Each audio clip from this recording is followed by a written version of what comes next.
अस्सलाम वालेकुम फ्रेंड्स, मैं हूं उमर शफीक। आप देख रहे हैं म्यूज़िक स्टेशन और आज है हमारा all about acoustic guitar series का एपिसोड नंबर 6 जो कि है पार्ट 3 हमारी मिनी म्यूज़िक थेरी सीरीज़ का।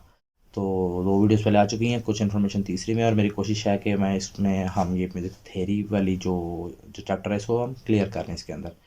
तो ज़्यादा बातचीत नहीं है, वीडियो की तरफ बढ़ते हैं। पेपर वन पकड़ लो और हम जा रहे हैं वीडियो की तरफ।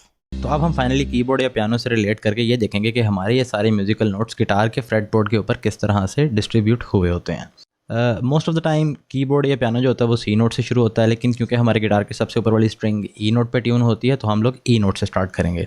अब ये देख सकते हैं कि ये ई नोट से हमारी स्ट्रिंग स्टार्ट हुई। फर्स्ट फ्रेट में एफ़, सेकेंड में एफ़ शार्प, थर्ड में जी, देन जी शार्प, और उसके बाद फिफ्थ में ए आ जाता है। अब ये फिफ्थ फ्रेट में जो ए नोट है, ये ए नोट और हमारी अगली जो स्ट्रिंग का ओपन नोट है ए, ये दोनों नोट सेम है। तो ये आपकी चॉइस है कि आप वो ए इंक्लूड करें या आप डायरेक्टली नीचे वाली स्ट्रिंग पे आ सकते हैं। तो ये इस तरह से यहाँ से कंटिन्यू हो जाता है। तो ए से ये फिर से कंटिन्यू करेगा, for example A sharp, B, C sharp, और फिर हमारे पास आ जाएगा डी। अब हमारी नेक्स्ट स्ट्रिंग डी है, तो यहाँ पर भी वही चीज़ अप्लाई होगी, या हम ये नोट काउंट कर लें या हम अगली स्ट्रिंग के ओपन नोट पे चले जाएं। तो आगे से फिर कंटिन्यू होगा डी, डी शार्प, ई, एफ शार्प, और फिर जी आ जाएगा जो कि हमारे अगली स्ट्रिंग का ओपन नोट है।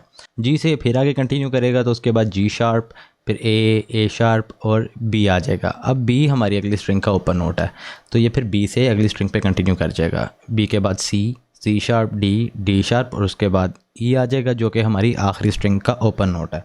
तो फिर ये आखिरी स्ट्रिंग पे कंटिन्यू कर जाता है, E, F sharp, G sharp, A sharp, B, C sharp, D sharp, E, and so on. तो ये हमारे नोट्स की गिटार के ऊपर लेआउट होती है और इस तरह से हमारे ये नोट गिटार के फ्रेटबोर्ड के ऊपर डिस्ट्रीब्यूट हुए होते हैं। हाँ जी, तो चीज़ें फिर इम्पोर्टेंट हैं और पाइल अप हो रही होंगी। इन वीडियोस को आप 2-3 दफ़ा दोबारा से देखना चाहो, अच्छे से देख के अच्छे से चीज़ों को समझ लो। क्वेश्चंस जो हैं वो कमेंट सेक्शन में पूछ सकते हो।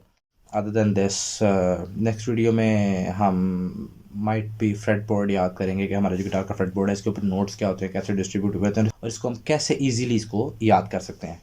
तो अच्छे से याद कर लो चीज़ें, क्योंकि आगे पूरा फ्रेट बोर्ड आ रहा है, वो मज़ीद पाइल अप होगा। बहुत सारी चीज़ें याद करने वाली, ये एक दफ़ा नहीं होंगी, एकदम से नहीं होंगी। आपको 7 दिन को टाइम देना पड़ेगा। बार बार जब ये चीज़ें आपकी एप्लीकेशन बनेंगी, अप्लाई कर रहे होगे, यूज़ कर रहे होगे, तो आहिस्ते से खुद ही चीज़ें आपकी फिंगर टिप्स पे आनी शुरू हो जाती हैं, लेकिन पता होगा तो आएंगी। तो इनको अच्छे से देखना है। तो फ्रेटबोर्ड का करेंगे हम, उसके बाद इंशाल्लाह फिर हम किसी प्लेइंग की तरफ आते हैं। तो तब तक जो गिटार प्रैक्टिसेस हैं वो करें एंड इस थ्योरी को अच्छे से याद करें and see you soon. Happy learning.